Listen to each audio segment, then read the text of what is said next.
What is in a Paedophile Manual and how does it help the child molester? Part 3. Making an approach. The subsequent step in the active pathway involves devising a method to engage a prospective victim. One of the proposed approaches is termed compliant victims, which employs various grooming strategies.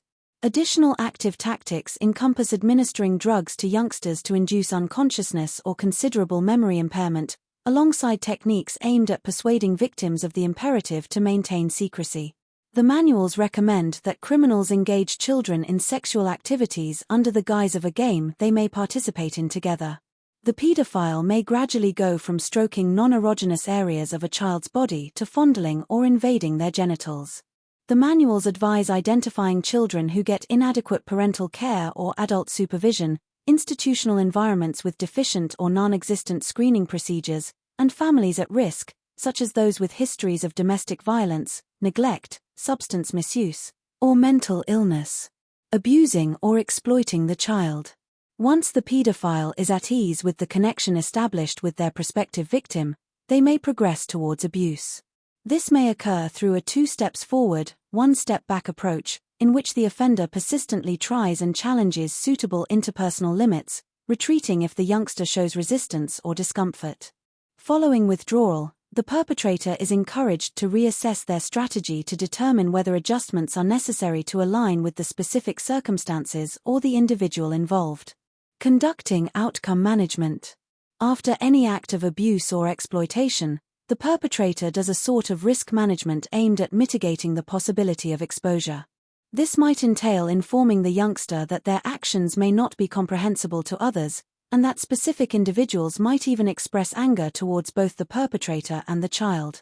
The perpetrator may invoke fear of retribution, induce feelings of guilt, or manipulate the child's emotional bond with the abuser. "You wouldn't want me to be incarcerated, would you?"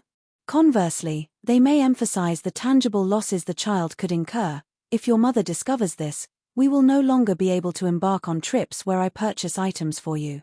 Suppose the perpetrator doubts the child's certainty about the necessity of silence. In that case, explicit threats, e.g., "If you disclose this to anyone, I will disseminate these photographs to your entire school," or implicit threats, e.g., "We might face consequences if anyone discovers this," may become requisite. This is regarded as a final measure inside the manuals, as it undermines the illusion that the abusive relationship is voluntary. Indeed, if the perpetrator has targeted very young youngsters or individuals who are unable to comprehend or articulate the events that transpired, the management of outcomes becomes somewhat simpler.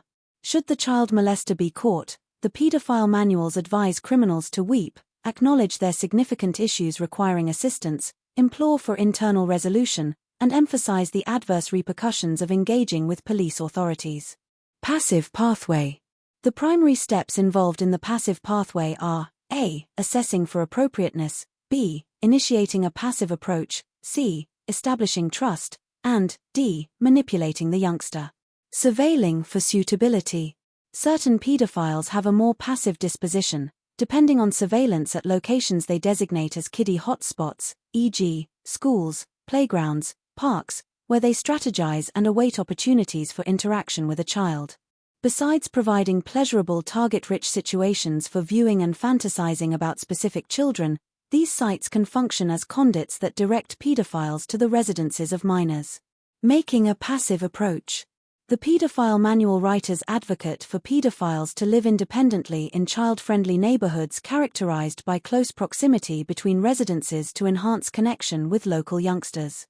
They recommend publishing adverts to recruit young assistants for tasks deemed appropriate for youngsters, such domestic duties, gardening, or pet care.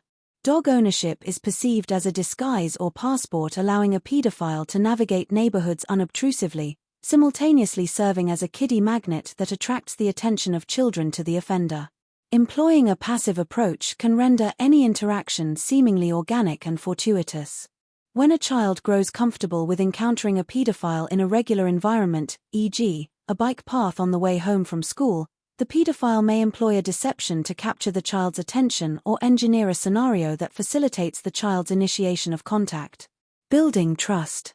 When a youngster becomes adequately acquainted with the pedophile and indicates a desire to persist in communication, The manuals recommend designating a concealed venue where the offender may exert significant influence within a context of sufficient seclusion. Once an optimal abuse location has been identified and the preceding behaviors have been molded to the pedophile's preference, a trigger may be utilized. Triggers are efforts by pedophiles to incite the youngster to engage in actions that may be construed as sexual in character. The trigger diminishes the probability that the child would disclose the incident, as the perpetrator instills a sense of culpability in the child over the event, and the behavior has become a source of shame. Trigger methods encompass insinuating the child's fascination with sexual subjects, mentioning the child's sexual conduct, including internet activity, and/or suggesting potential benefits for participating in sexual acts. Abusing or exploiting the child. The passive initiation process commences when a pedophile perceives that a youngster has begun to sexually seduce him. As children lack the capacity to seduce adults, this represents a skewed view of typical child behaviors, including a mere grin, sustained eye contact, or fidgeting on an adult's lap. When seen via the skewed perspective of cognitive distortions, these sexualized views reinforce the myths that abusers hold and propagate. These cognitive distortions encompass the notion that children desire molestation or rape, and that the maltreatment of children is innocuous. This phase of passive abuse transpires when the perpetrator assesses that a youngster is adequately sexually curious or otherwise receptive to participating in sexual acts.